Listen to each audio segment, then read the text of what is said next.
Toyota Vios push start installation with remote start.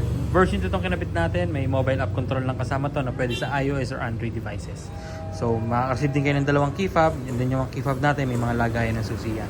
Pwede nyo palagyan para if ever malobat yung car battery nyo. Siyempre pag lobat yung car battery, hindi nagagana yung system kasi walang supply. So pag lobat yun, susiyan nyo yung pinto nyo, buksan nyo yung hood, makapagpa-series na kayo or makapagpalit kayo ng battery.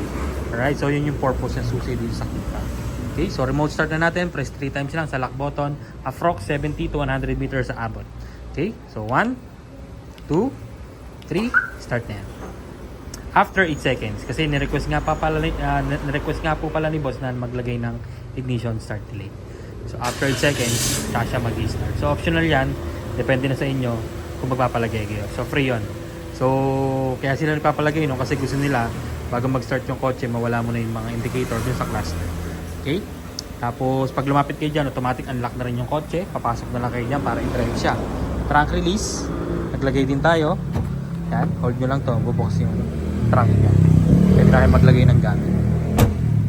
Then, pasok tayo sa loob. Pakita ko si push start button.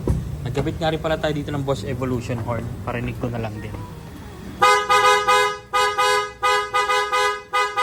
So, yun yung tunog ng Bosch Evolution horn natin. Okay? And pakita ko yung button na kinabit natin. Hina natin yung sounds. Baka tayo maka-copyright. Ito yung push start button na kinabit natin. Version 2. Kulay red yung illumination niya, pero pag nakapatay, kulay black yan. Pag accident na pindot, hindi po mamamatay yung kotse.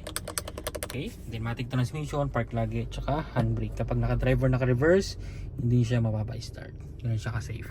Then kahit hindi ka pa umaalis, basta in-start mo yung kotse mo, after 10 seconds, tumapa ka sa brake, auto-lock lahat ng doors, and then even naka-andar, pwede ka mag-unlock, pwede ka mag-lock sa key fob or sa app. So kagandahan yan, if ever may bibiling ka lang saglit sa mga 7-Eleven, mini stop, Mercury Drag, iwan mo naka-andar na yung kotse mo, lumabas ka, i-lock mo, magagawa mo. Okay? Kapag balik mo, unlock, pasok sa loob, drive mo na ulit yung kotse mo. Ganun lang kadali. Kasi sa stock system, hindi pwede yun. Kailangan nyo pang patayin yung makina nyo para ma-lock nyo siya from the outside. Right? Then kapag ka naman gusto mo nang patayin, pwede sa application or dito na lang. Apakan mo yung brake, isang pindot, patay na yan. Then yan yung tsura ng button natin kapag nakapatay siya. Without stepping sa brake, unang pindot, accessories, kagano na yung mga steering nyo, mga dashcam nyo, mga accessories nyo. Pangalawang pindot, bubukas yung cluster. Yan, pwede nyo nang ibaba or itaas yung bintana nyo nang hindi naka-start yung kotse. So typical push start button. Okay? Pangatlo, patay. Pag gustong start, apak sa brake, isang pindot. Then after 8 seconds, kasi nga po may ignition start delay, tsaka siya mag-i-start after 8 seconds. Kapag nawala na yung airbag sensor, nag-check engine na yung kotse, tsaka siya mag-i-start. Alright?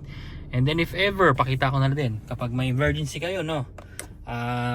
Kailangan nyong i-start agad yung kotse para hindi na kayo mag-antay ng 8 seconds delay, pwede siyang i-bypass. Paano? Apakan nyo yung brake, i-hold nyo yung button hanggang sa mag-start. Yan, mag-i-start siya agad at hindi na siya mag-ignition start delay pa. Alright?